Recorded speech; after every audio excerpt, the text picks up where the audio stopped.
السلام علیکم ورحمۃ اللہ وبرکاتہ نحمدہ ونصلی علی رسولہ الکریم اما بعد فاعوذ باللہ من الشیطان الرجیم بسم اللہ الرحمن الرحیم رب اشرح لی صدری ویسر لی امری واحلل عقدۃ من لسانی یفقہوا قولی ربی زدنی علما۔ ہم دیکھ رہے تھے سورہ البقرہ۔ ہم نے پچھلے ہفتے سورہ البقرہ کی فضیلت، اس کا تعارف پڑھا تھا۔ جن لوگوں نے اسکپ کیا وہ لیکچر ضرور سن لیجئے۔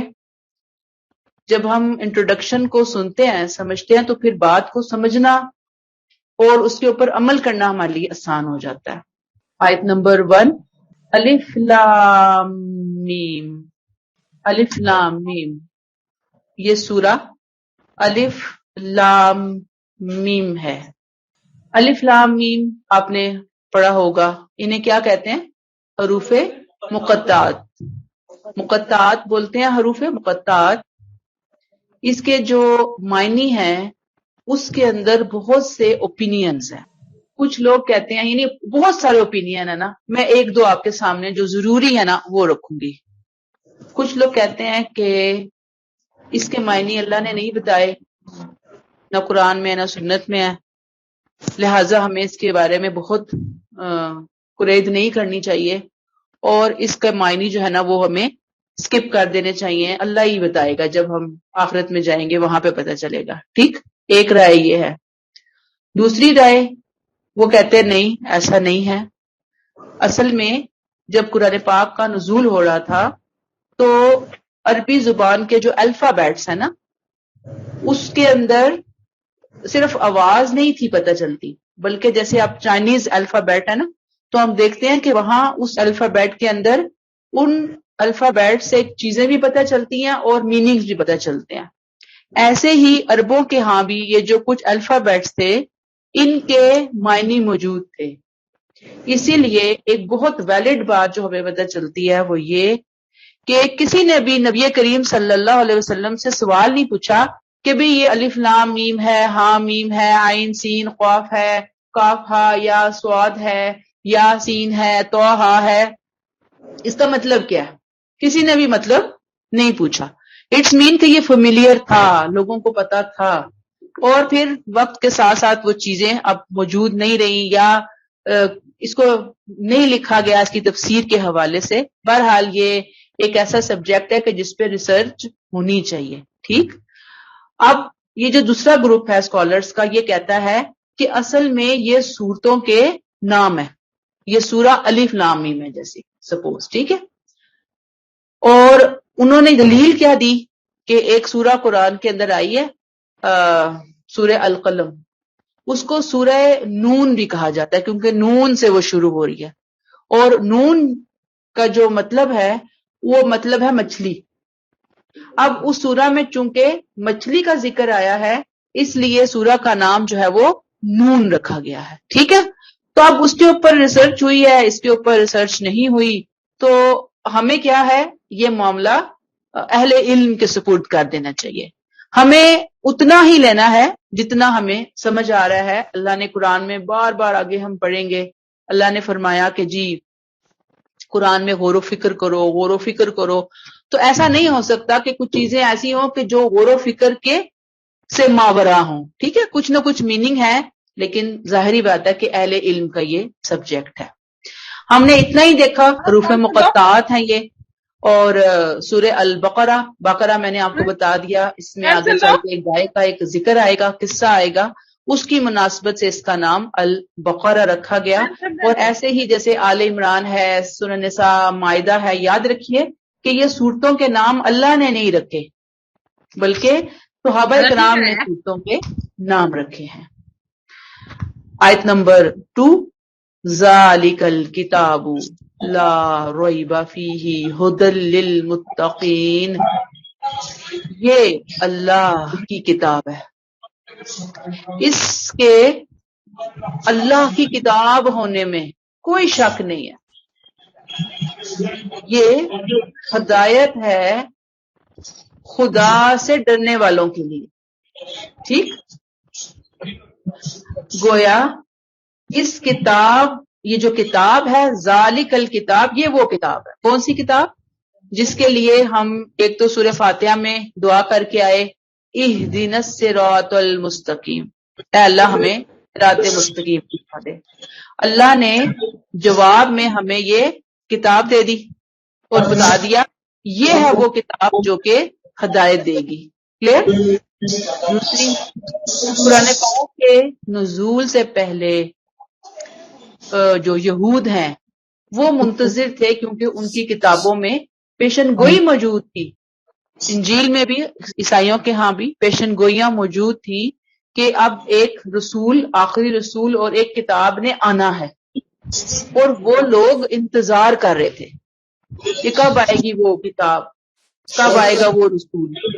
اللہ نے کتاب دے کر، سورہ البقرہ سامنے رکھ کر اللہ نے ان کو مینشن کر دیا، فرما دیا، بتا دیا ذالک الکتاب، یہ ہے وہ کتاب جس کے تم منتظر تھے. اور یہ الکتاب ہے. الکتاب the book، خاص بک، اسم معرفہ، پراپر ناؤن. یہ الکتاب ہے، یہ کوئی عام کتاب نہیں ہے. یہ کتاب لا ریب، اس میں کوئی شک نہیں ہے. کس چیز میں شک نہیں ہے؟ کہ یہ اللہ کی کتاب ہے. اس کے اندر اللہ کی کتاب ہونے میں کوئی شک نہیں ہے. یہ کلیئرٹی کر لو اپنے ذہن کے اندر. دنیا کی واحد، جیسے میں نے آپ کو شروع میں بتایا تھا، موسٹ اوتھینٹک بک جو اپنے بارے میں شروع میں ہی دعویٰ کر رہی ہے لا ریبہ. اب دیکھیں جب کوئی نیا پڑھے گا تو اس کے ذہن میں تو بہت سے سوالات ہوں گے نا، ڈاؤٹس ہوں گے. بتا دیا کہ یہ ڈاؤٹس کو کلیئر کرنے والی بک ہے. اچھا، پھر اس کے مضامین میں بھی اگر ڈاؤٹس ہیں تو وہ انسان کے دماغ کا خلل ہو سکتا ہے، اس کے سوچنے سمجھنے کے اینگلز مختلف ہو سکتے ہیں. کتاب میں کوئی شک نہیں ہے، اس کے مضامین میں کوئی شک نہیں ہے، اس کے من جانب اللہ ہونے میں کوئی شک نہیں ہے. یہ اللہ کی وہ خاص کتاب ہے جو اس نے اپنے آخری پیغمبر پر آخری امتوں کے لیے نازل فرمائی ہے. یہ کلیئر ہو گئی بات؟ ذالک الکتاب لا ریبہ، اس میں کسی قسم کا کوئی شک نہیں ہے، کوئی عیب نہیں ہے، کوئی کمی نہیں ہے، کوئی خامی نہیں ہے، کچھ نہیں ہے اس کے اندر. یہاں تک کلیئر ہو گئی بات؟ ہدی للمتقین، یہ کتاب کیا کرتی ہے؟ ہدایت دیتی ہے. ہدن، ہدایت دیتی ہے. گویا یہ کوئی چھو منتر کی کتاب نہیں ہے، یہ کوئی جادو تونے تعویذ گنڈوں کی کتاب نہیں ہے، یہ کوئی وظیفوں اور عملیات کی کتاب نہیں ہے، یہ صرف ثواب کی کتاب نہیں ہے. یہ ایسی کتاب نہیں ہے کہ جس کو ہم کہتے ہیں نا کہ بچیوں کی شادی ہو رہی ہے تو ان کے سروں کے اوپر اس کا سایہ کیا جاتا ہے رخصتی کے وقت. یہ وہ کتاب نہیں ہے. تو گویا اگر یہ وہ کتاب نہیں ہے تو پھر یہ کس قسم کی کتاب ہے؟ کیا ملے گا اس کتاب کے اندر؟ کیا بتا رہی ہے یہ کتاب؟ بالکل، یہ گائیڈ بک ہے. ثواب بھی ملے گا، ثواب بھی ملتا ہے.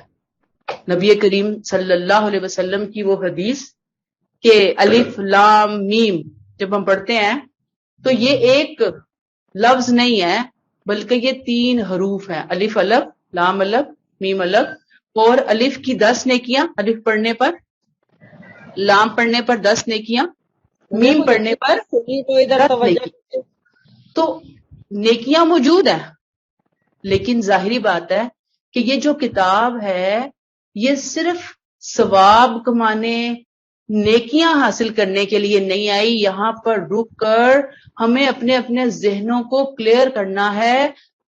ہدی للمتقین، یہ گائیڈ بک بنا کر اللہ نے دی ہے.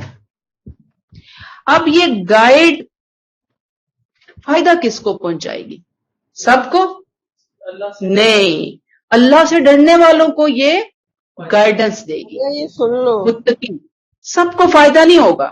یہ بالکل ایسے ہے کہ جیسے سورج چمکتا تو ہے سب کے لیے، لیکن جن کی آنکھوں میں روشنی ہوتی ہے وہی سورج کی روشنی سے فائدہ اٹھاتے ہیں. تو ایسے ہی یہ بک فائدہ دے گی. یہاں تک کلیئر ہوئی بات؟ اچھا، اب یہ متقین کون ہے؟ یہ بڑی امپورٹنٹ بات ہے. اب دیکھیں جو ہم مسلمان ہیں، اللہ سے ڈرنے والے ہیں، ہم تو پڑھیں گے ہی نا کتاب. تو جو دوسرے اٹھائیں گے تو وہ تو اللہ سے ڈرنے والے نہیں ہوں گے، وہ تو متقی نہیں ہوں گے.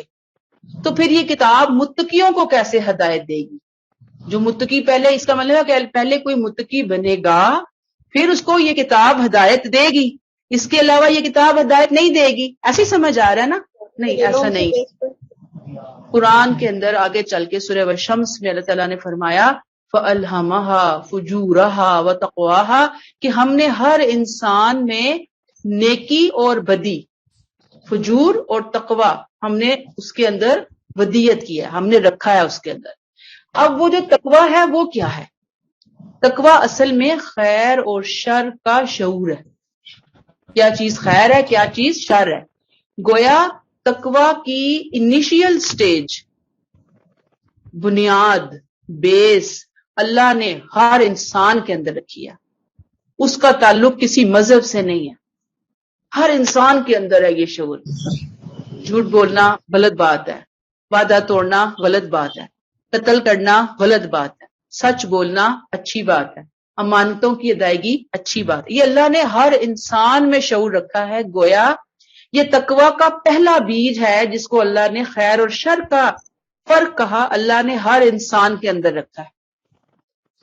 اب جو اس بیج کو پروان چڑھاتے ہیں، اس کی کیئر کرتے ہیں، اس کی نشو نما کر کے زندگی گزار رہے ہوتے ہیں، جب اس مائنڈ کے لوگ قرآن پڑھتے ہیں نا تو قرآن فوراً ان کو اپیل کرتا ہے، ان کو اپنی طرف جیسے مقناطیس لوہے کو کھینچتا ہے نا، تو اس طرح سے قرآن اپنی طرف کھینچتا ہے. اور یہ قرآن، اس قرآن کی آیات اپنے ان پڑھنے والوں کے لیے رہنمائی کا کام دیتی ہیں. یہاں تک کلیئر ہوا؟ تو اب ہم صرف تقوی کو دیکھتے ہیں کہ تقوی کیا ہے. تقوی ایک کیفیت کا نام ہے، ایک فیلنگ کا نام ہے، ایک رویے کا نام ہے. کیسے؟ بالکل ایسے جیسے آپ دیکھیں گے خدا نہ خواستہ یہاں پہ اگر کسی کو پتہ چلے ہمیں کہ سانپ آیا اور وہاں سے گزرا اور یہاں آیا، آپ بتائیں ہم کیا کریں گے؟ ہم بیٹھے رہیں گے یہاں پہ؟ ہم فوراً اٹھیں گے نا، فوراً دوڑیں گے، فوراً کوئی چیز اٹھائیں گے، فوراً دیکھیں گے سانپ کو مارا جائے، کمرہ خالی کیا جائے. یعنی ہم اس سانپ کو دیکھ کر اس خطرے سے بچنے کے لیے ہائی الرٹ ہو جائیں گے اور ہم کہیں گے کہ ہم کوئی ایکشن اپنا شو کریں، ایسا نہ ہو کہ سانپ آئے اور وہ ہمیں خدا نہ خواستہ نقصان پہنچا دے. ایسے ہی ہوگا نا. تقوی سیم ایسے ہی عمل کو کہتے ہیں. وہ کیسے؟ آخرت کی پکڑ سے بچنے کی فکر میں جینا، آخرت کو ایسے سمجھنا جیسے دنیا میں ہم کسی سانپ کو دیکھ کر پوری پلاننگ کرتے ہیں اپنے آپ کو نقصان سے بچانے کی. تقوی سیم ہمارے اندر وہ فیلنگ ڈیولپ کرتا ہے کہ ہمیں آخرت میں اپنے رب کی پکڑ سے کیسے بچنا ہے، اور پھر ہمیں صرف فکر نہیں کرنی بلکہ ہمیں پریکٹیکل قدم اٹھانے ہیں اس کے لیے. یہ پریکٹیکل قدم جو ہے نا یہ پرہیزگاری ہے، یہ تقوی ہے. یہ کام کرنے والے لوگ متقی ہیں. اور ظاہری بات ہے جب متقی کوشش کرتے ہیں تو انشاءاللہ جہنم کی آگ سے بچا لیے جائیں گے، اللہ کا قرب، اللہ کی جنت پانے والے بن جائیں. دنیا میں رہتے ہوئے اللہ کی نافرمانی سے ڈرتے ہیں، اپنے اوپر چیک اینڈ بیلنس رکھتے ہیں، اپنے آپ کو ڈی ٹریک نہیں ہونے دیتے، اپنے آپ کو آؤٹ آف کنٹرول نہیں ہونے دیتے. یہ تقوی ایسا ہی ہے کہ جیسے آپ دیکھیں نا، آپ کو اپنی گھر میں اپنی کوئی بہت محبوب ہستی، ماں ہو سکتی ہیں، باپ ہو سکتا ہے، وہ شوہر ہو سکتا ہے، شوہر کے لیے کوئی اور رشتہ ہو سکتا ہے، بہت سے لوگ ہو سکتے ہیں. تو اب آپ دیکھیں کہ مختلف چیزیں جو ہے نا وہ، تو ہم جیسے کسی کو بہت پیار کرتے ہیں، بہت لاڈ کرتے ہیں، لیکن اس پیار اور لاڈ کے ساتھ جو ہم سے بڑا ہوتا ہے عہدے میں، مقام میں، مرتبے میں، ہم اس کی ناراضگی سے بھی ڈر رہے ہوتے ہیں. اللہ کے ساتھ بھی ہمارا ایسا ہی معاملہ ہونا چاہیے. اللہ کی محبت بھی ہو اور اللہ کی ناراضگی سے بچنے کی فکر بھی ہو. اور صرف فکر نہ ہو، ہائے مجھے بہت فکر ہے، ہائے مجھے بڑی پریشانی ہے، مجھے تو اللہ سے بہت ڈر لگتا ہے، اور پریکٹیکلی اس ڈر سے بچنے کے لیے میں کچھ کر نہ رہی ہوں. نہیں، تقوی یہاں پہ روکتا نہیں آپ کو. تقوی آپ کو پوری پروگرامنگ دیتا ہے کہ جی محبت بھی ہے، ڈر بھی ہے، کوشش بھی ہے، اور پھر اس کا نتیجہ بھی نکلے گا. وہ نتیجہ کیا نکلے گا؟ آخرت میں جہنم کی آگ سے چھٹکارا. یہ تقوی ہے. کسی صحابی نے دوسرے صحابی سے پوچھا کہ تقوی کیا ہے؟ تو انہوں نے کہا کہ کیا کبھی تم کسی خاردار راستے سے گزرے ہو؟ خاردار راستہ کون سا ہوتا ہے؟ جہاں پہ ہر طرف کانٹے ہی کانٹے لگے ہوئے ہوں. تو انہوں نے کہا جی. تو انہوں نے پوچھا کہ کیسے گزرتے ہو؟ تو انہوں نے کہا کہ اپنے آپ کو سمیٹ کر، کپڑے بچا کر. تو انہوں نے کہا کہ بالکل ایسے ہی تقوی ہے کہ متقی ایسے گزرے دنیا سے کہ جیسے ہر طرف کانٹے ہی کانٹے ہیں، اور وہ تیار بیٹھے ہیں کانٹے کہ کب یہ ہمارے پاس سے گزرے اور کب ہم اس کے کپڑوں کے ساتھ الجھیں اور اس کو کپڑوں کو تار تار کر کے رکھ دیں، اس کو زخمی کر کے رکھ دیں. متقی انسان بھی ایسے ہی زندگی گزارتا ہے. بالکل جیسے بارودی سرنگ ہوتی ہے نا، سرنگز ہوتی ہیں کہیں کسی علاقے میں دشمنوں نے لگا دیں، تو جو وہاں پہ آرمی ہوتی ہے نا، آپ کبھی آرمی کی سچویشن دیکھا کیجئے، کیسے وہ دھیان سے پاؤں رکھ رہے ہوتے ہیں کہ ابھی کوئی بارودی سرنگ میں سے کوئی بارود کہیں سے پھٹا اور وہ بندہ اڑ گیا.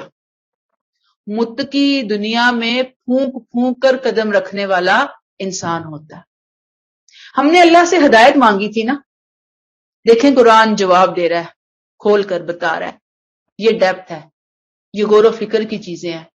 گھر جائیں، یا جو لوگ واٹس ایپ پہ بیٹھے ہیں یا جو لوگ آن لائن بیٹھے ہیں، وہ کیا ہے سوچیں، وہ دیکھیں کیسے زندگی گزارنی ہے مجھے. کہاں کہاں میرے ارد گرد حقوق اللہ اور حقوق العباد میں کانٹے کانٹے ہیں، کہاں کہاں بارود بچھا ہوا ہے جو مجھے اڑانے کے لیے، مجھے جلا کر خاک کرنے کے لیے، مجھے تباہ کرنے کے لیے تیار بیٹھا ہے. مجھے بچنا ہے، مجھے بچانا ہے اپنے آپ کو. کیوں؟ تاکہ میں آخرت میں اللہ کی پکڑ سے بچ سکوں. یہاں تک کلیئر ہو گیا آپ کو؟ اب ہم نے کیا پڑھا، اس کو سم اپ کرتے ہیں.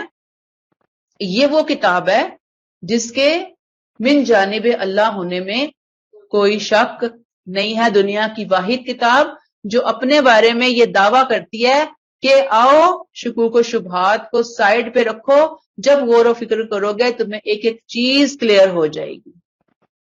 اور کیا کرتی ہے کتاب؟ ہدی للمتقین، ہدایت ہے، لیکن ہر ایک کو نہیں گائیڈنس ملے گی. کن کو ملے گی؟ جو اللہ سے ڈرنے والے ہیں.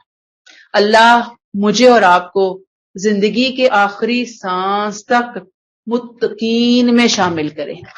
یہ مت سوچئے اور سمجھیے کہ جی بس ایک دفعہ شامل ہو گئے بس کہانی ختم، اب تو بہت ضرورت نہیں ہے. جیسے میں نے آپ کو اہدنا الصراط المستقیم کی تفسیر میں بتایا تھا کہ ہدایت مل گئی تو یہ نہیں کہ ایک دفعہ مل گئی تو بس ختم.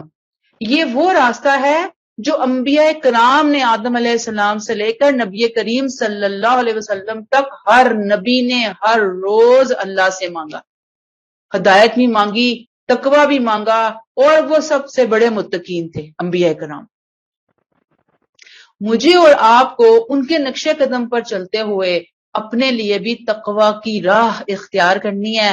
اور اس میں سب سے بڑھ کر وہی بات کبھی نہ بھولیے، اللہ سے دعائیں. اللہ ہمیں صحیح معنوں میں متقی بنا دے۔ متقی وہ نہیں کہ جو اپنے منہ میاں مٹھو، میں کہوں میں تو بہت متقی، میں تو بہت پرہیزگار، میں تو بڑی اللہ سے ڈرنے والی، تسبیح میرے ہاتھ سے چھوٹتی نہیں ہے، عبایا میں نے کبھی چھوڑا نہیں ہے، فیس میں فل کور کرتی ہوں، ایون ہاتھوں کے اوپر گلوز پہن کر میں باہر نکلتی ہوں، مجھ سے بڑا متقی اور کون ہوگا؟ نہیں، متقی وہ نہیں جس کو میں متقی کہوں، جسے آپ متقی کہیں۔ متقی کون؟ جو ان آیات کے کرائٹیریے پر پورا اترے، وہ جو اللہ کے ہاں اس میرٹ پر پورا اترے، جس کو اللہ سرٹیفکیٹ دے، یہ متقی ہے۔ ہم اللہ سے دعا کرتے ہیں اللہ ہمیں ویسی متقی بنا جیسی تو ہمیں دیکھنا چاہتا ہے۔ میں اپنے منہ سے نہ کہتی رہوں، اپنے منہ سے تو کبھی ایک لفظ بھی نہ بولیں اپنے بارے میں، یہ تو آخرت میں جا کے کھلیں گے عقدے، کون متقی تھا اور کون متقی نہیں تھا۔ بعض دفعہ ہم دیکھتے ہیں کہ ایک بہت ہائی فائی قسم کی خاتون ہوتی ہے، ہم سمجھتے ہیں اس کو کیا اللہ کا ڈر اور اللہ کا خوف، بیچ میں جائیں تو پتہ چلتا ہے وہ سب سے زیادہ اللہ سے ڈرنے والی ہے، اللہ کا خوف رکھنے والی ہے۔ تو بات یہ کہ کسی کے بارے میں بھی فتوے نہیں دینے، ججمنٹل نہیں ہونا، بس اپنی فکر کریں۔ اللہ مجھے متقیوں میں شامل فرما دے، اللہ تو مجھے ہدایت عطا فرما دے۔ اچھا تھوڑا سا تو انسان کو تسلی ہونا چاہیے نا کہ بھی میں ہدایت کے راستے پر ہوں، تھوڑا سا تو تسلی ہونی چاہیے نا کہ اے اللہ میں ان کے متقین کے راستے پر ہوں۔ کیسے پتہ چلے گا؟ قرآن کی یہ آیات بتائیں گی۔ اپنے آپ کو ان آئینوں کے اندر دیکھتے جائیں کہ کیا میں اس کو فالو کر رہی ہوں، کیا میں اس کو فالو کر رہی ہوں، اس حکم کو۔ اگر میں فالو کر رہی ہوں الحمدللہ میں ہدایت کے راستے پر چل رہی ہوں، اور وہ جو ٹوٹی پجی طریقے سے میں چل رہی ہوں، گر رہی ہوں، کھڑی ہو رہی ہوں، گر رہی ہوں، کوئی بات نہیں، چل تو رہے ہیں نا۔ اللہ سے دعا کریں اللہ اسے قبول فرما لے، اللہ تو ہمارا ہاتھ پکڑ لے، اللہ تو ہمیں واقعتاً متقین کے راستے پر چلنے والے لوگوں کا ساتھی بنا دے، اللہ تعالیٰ کرنے والے ہیں۔ لیکن اس کے علاوہ اگر کوئی اور نظریہ، کوئی اور تھیوری، کوئی اور فلسفہ، کوئی اور چیز ہے تو پھر بڑی معذرت، پھر نہ تقویٰ ہے نہ ہی ہدایت کا راستہ ہے۔ تو اللہ تعالیٰ قبول فرمائے ہم سے، آمین۔ آیت نمبر 3، الذین یؤمنون بالغیب، اللہ نے متقین کی ڈیفینیشن خود بیان کر دی۔ متقین کی ڈیفینیشن کو اللہ نے لوگوں پہ نہیں چھوڑا، اللہ نے کہا آؤ میں بتاؤں متقی کون ہوتے ہیں۔ بس ہم میں سے تو ہر ایک نے کوشش کرنی ہے متقی بننے کی، اپنے ارد گرد اپنے بچوں کو، اپنے نیئرسٹ ڈیئرسٹ کو بتائیں کہ بھئی یہ چیزیں ہیں جو ہمیں اپنے عمل میں لانی ہے۔ اور اگر تم یہ دیکھو کہ تمہاری ماں، تمہاری بہن، تمہاری باجی اگر یہ چیزیں نہیں کر رہی تو مجھے پوائنٹ آؤٹ کرنا، اور میں کبھی بھی مائنڈ نہیں کروں گی اس پوائنٹ آؤٹ کرنے کو، کیونکہ مجھے ارد گرد کے میرے عزیز جو ہے نا وہ مجھے بتائیں گے نا کہ نہیں آپ کا تو عمل اس کے مطابق نہیں ہے، ہمیں قرآن کچھ اور کہتا ہے آپ کچھ اور کر رہی ہیں۔ تو یہ چیزیں اگر کوئی بتائے تو مائنڈ نہیں کرنا، دل پہ نہیں لینا، چاہے کوئی چھوٹا بتا رہا ہو ہم سے۔ تو ہم دیکھتے ہیں سب سے پہلے متقین کی جو صفت ہے وہ کیا ہے؟ الذین یؤمنون بالغیب، جو بن دیکھے مان رہے ہیں، اور کیا کرتے ہیں؟ وَيُقِيمُونَ الصَّلَاةَ، نماز کا اہتمام کر رہے ہیں۔ نماز پڑھنا الگ بات ہے، اہتمام کرنا الگ بات ہے۔ تیسری بات وَمِمَّا رَزَقْنَاهُمْ يُنْفِقُونَ، اور جو کچھ ہم نے انہیں دیا اس میں سے وہ کیا کر رہے ہیں؟ خرچ کر رہے ہیں۔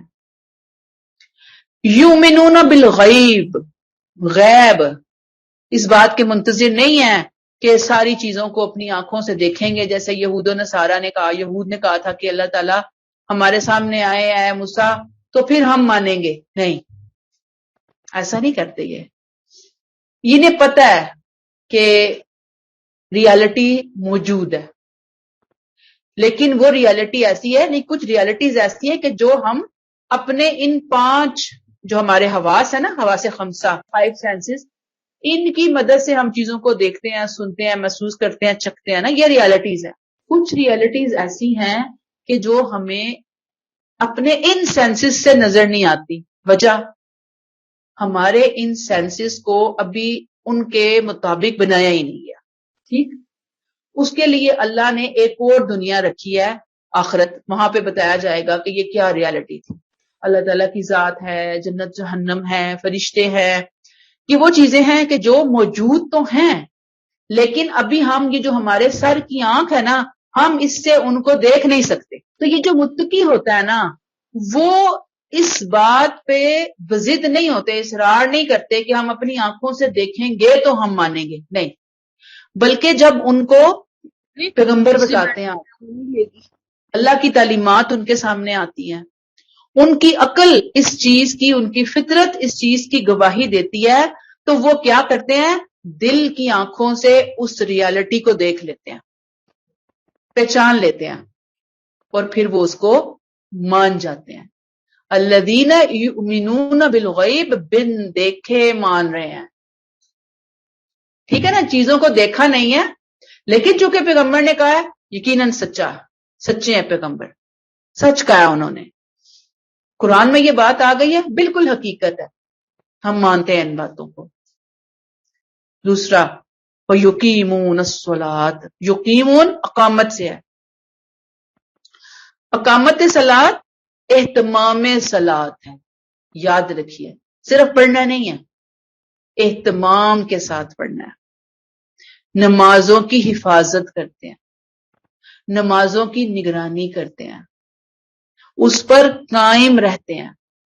جیسے باوضو پہلے اپنے جسم کو پاک کرنا, کپڑے صاف ہونا, نماز کا ٹائم ہونا, باوضو ہونا, قبلہ رخ ہونا, پھر اچھے طریقے سے نماز کے جو وہ پورے ارکان ہیں ان کو ادا کرنا, اس میں خشوع و خضوع لے کر آنا. یعنی پوری ایک چیز ہے جس کو اس پورے سسٹم کو فالو کرتے ہوئے وہ نماز کو ادا کرتے ہیں. گویا یقیمون الصلاۃ میں پڑھنا مراد نہیں ہے, بلکہ نمازوں کا اہتمام کیا جاتا ہے. جیسے گھروں میں کوئی گیسٹ آئے نا, تو ہم اہتمام کرتے ہیں نا. کہیں ہم جا رہے ہوتے ہیں تو ہم پورے اہتمام کے ساتھ تیار ہو کر ہر چیز ارینج کر کے ہم باہر نکل رہے ہوتے ہیں. ارینجمنٹ ہوتی ہے نا. اللہ کے حضور حاضری, اس کی محفل میں حاضری, اس کی یاد کے لیے نماز قائم کرنا, تو یہ عام نہیں ہونا چاہیے, یہ اہتمام کے ساتھ ہونا چاہیے کہ ہم نماز پڑھنے کھڑے ہو رہے ہیں. اللہ نے نبی کریم صلی اللہ علیہ وسلم کو بھیجا اور نماز کے حوالے سے بتایا. اچھا جی, آپ دیکھیے کہ نماز میں پھر اخلاص ہونا چاہیے, یعنی اللہ کے لیے نماز ہونی چاہیے. نماز کے ظاہری جو ڈھانچہ ہے وہ درست ہونا چاہیے. پھر نماز کے اندر کی جو چیز ہے خشوع و خضوع وہ ہونا چاہیے.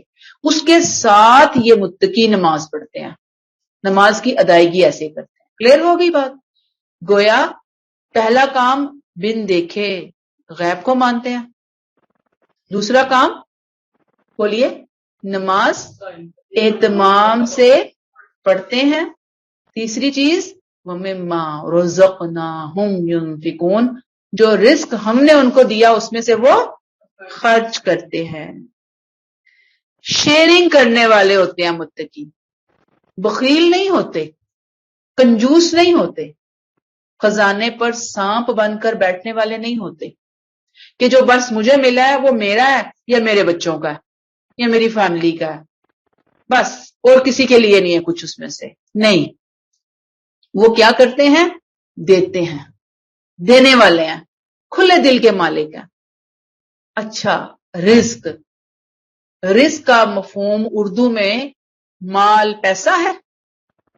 عربی میں رزق سے مراد اللہ کی طرف سے ملنے والی ہر بلیسنگ ہے, چھوٹی ہے یا بڑی ہے. مثلا صحت ہے, علم ہے, اولاد ہے, شہرت ہے, صلاحیتیں ہیں, دوست احباب رشتہ دار ہیں, گھر بار سٹیٹس, مال پیسہ. ٹھیک, یہ جتنی چیزیں ہیں یہ کیا ہے, رزق. اب متقی کیا کرتے ہیں, وہ یہ جو رزق ان کو ملا اس میں سے وہ دوسروں کے ساتھ شیئرنگ کرتے ہیں, دیتے ہیں, بانٹتے ہیں. آپ کو اللہ نے کوئی علم دیا، کسی سبجیکٹ میں آپ کی بڑی مہارت ہے، دوسرے کی نہیں ہے، تو یہ ضروری نہیں کہ ہم اس کو ٹیوشن فیس لے کر ہی وہ چیز سکھائیں گے.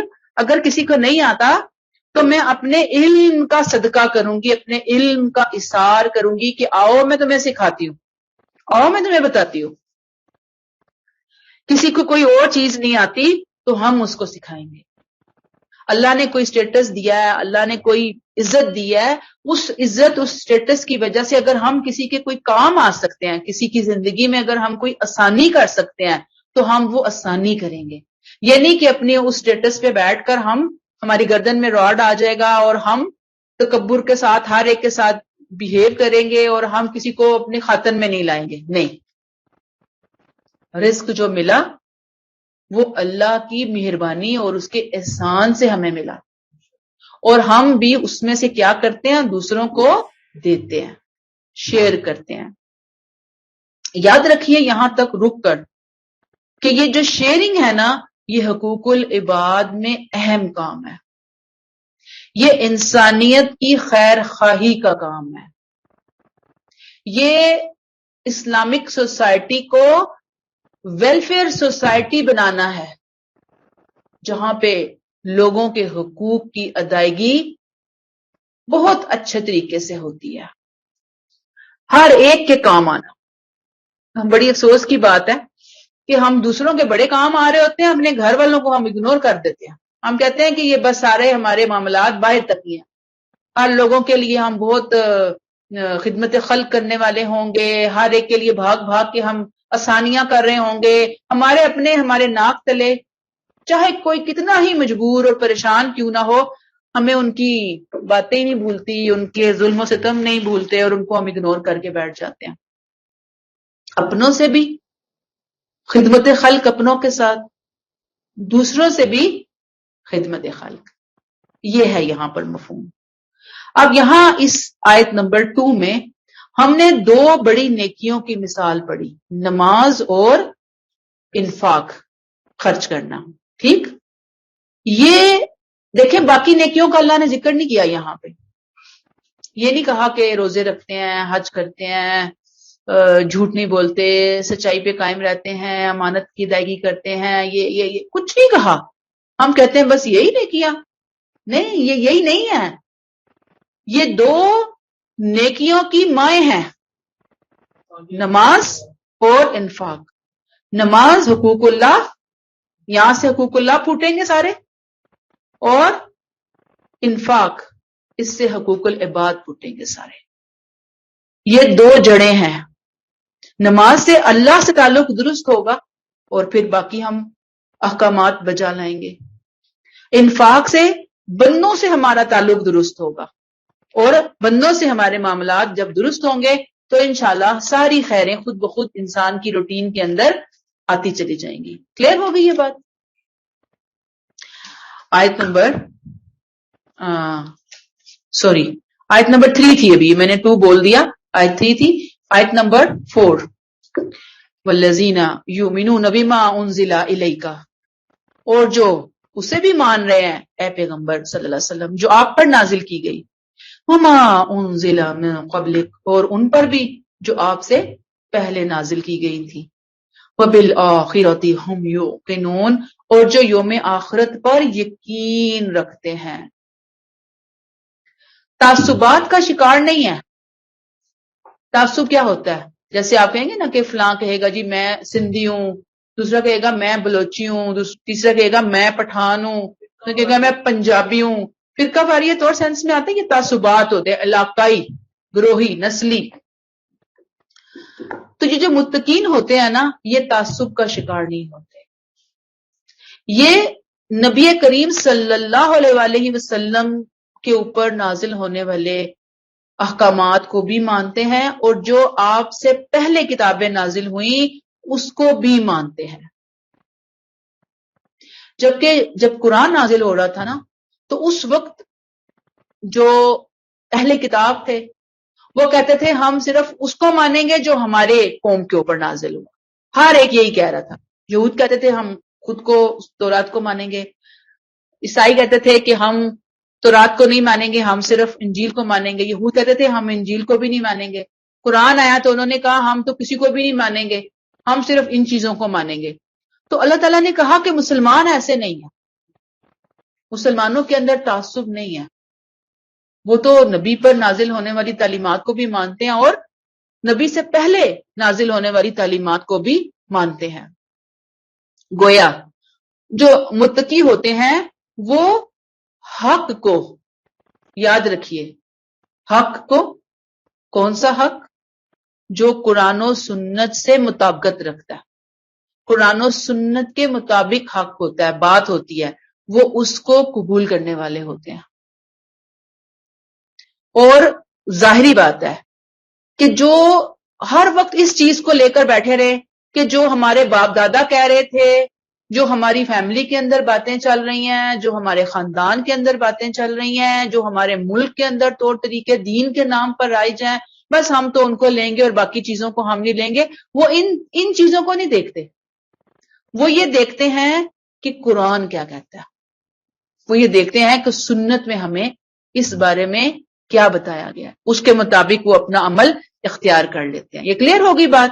یعنی قرآن اور قرآن سے پہلے کتابوں کو وہ مانتے ہیں، ماننا اس سینس میں کہ وہ اللہ کی طرف سے آئی ہوئی تعلیمات ہیں.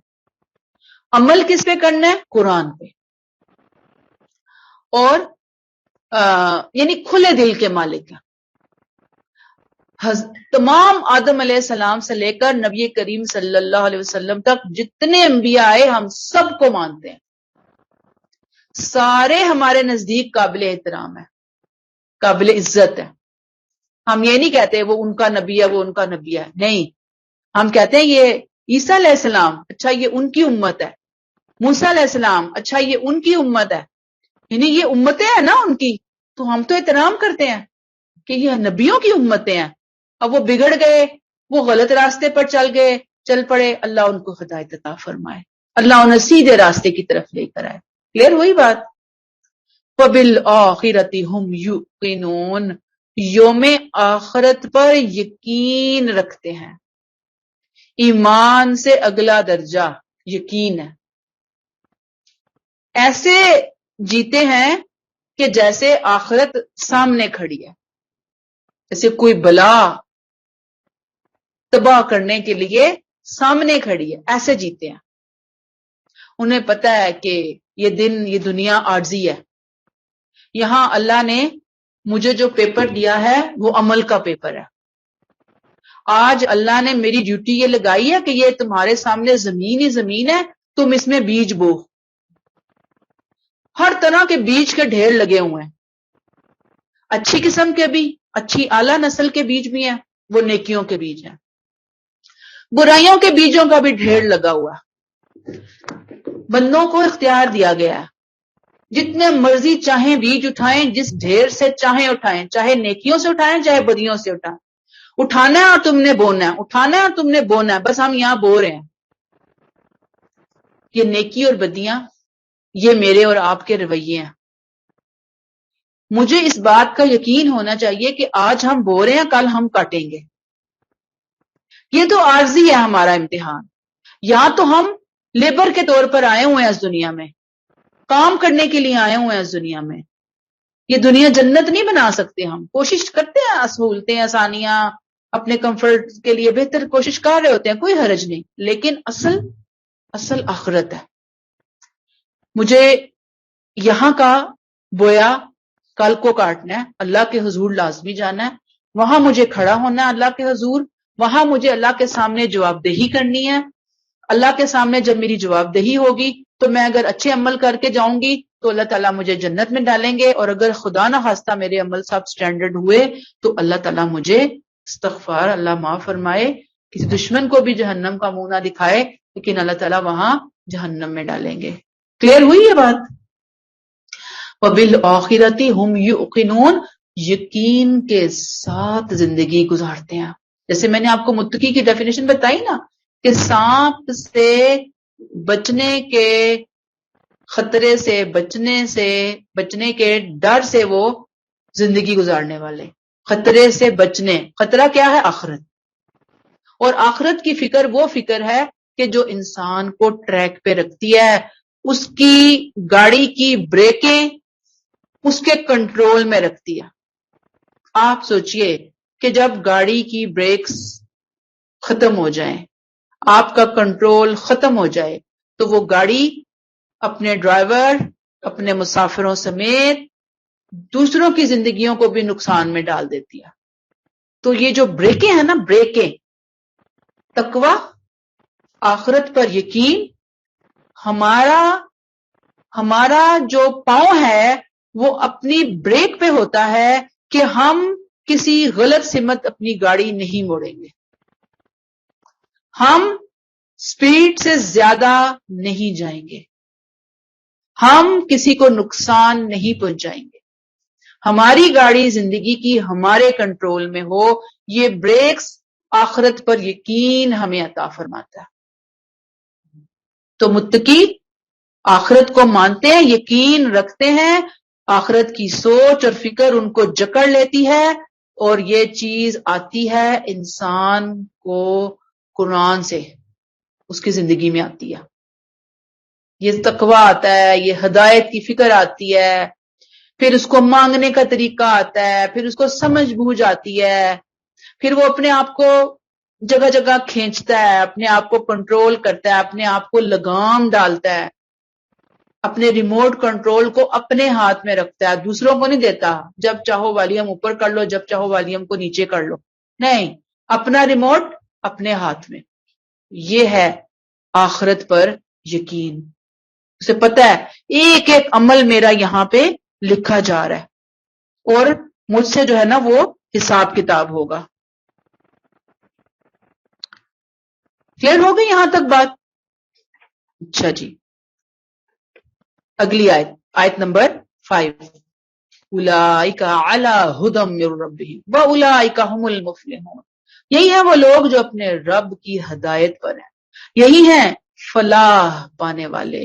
دیکھیں، اب ایک سوال پیدا ہوتا ہے نا، ہمیں کیسے پتہ چلے گا کہ ہم ہدایت پر ہیں؟